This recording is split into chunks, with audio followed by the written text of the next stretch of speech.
So we've been discussing today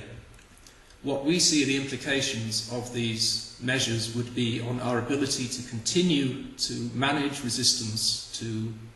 pesticides in major pests and diseases of EU agriculture,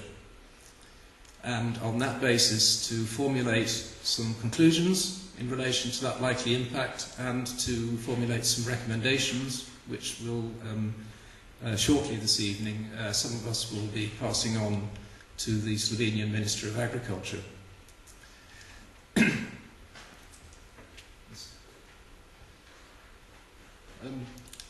So in essence, that's what I want to do. The key message we want to come out of our workshop today is that we want to reinforce the message, a very clear message, and it's shown on this slide.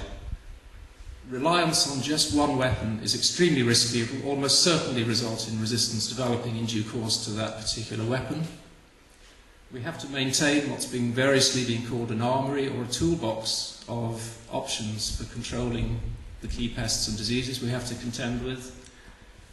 And really, only diversity will win the battle, and whatever we talk about in terms of further restrictions on pesticide approvals in the EU has to be done in the light of what it's likely to mean in terms of our ability to continue to contain pests and diseases, our ability to continue to grow key crops profitably, economically within Europe and competitively with the rest of the world. Now, we have, as a consequence of our discussions, produced a short document called the Declaration of Liubliana. But there are two key recommendations we make, and one is a plea to all of those involved at the level of the EU in deciding whether or not to approve these new recommendations for reforms, to think very, very carefully about the implications in terms of resistance management. And we really feel that no decision should be made without a really detailed scientific review of the implications, and resistance specialists should be included in those discussions, and they've tended not to be so far. The other is we're making a plea that decisions on the approval of things like pesticides in the EU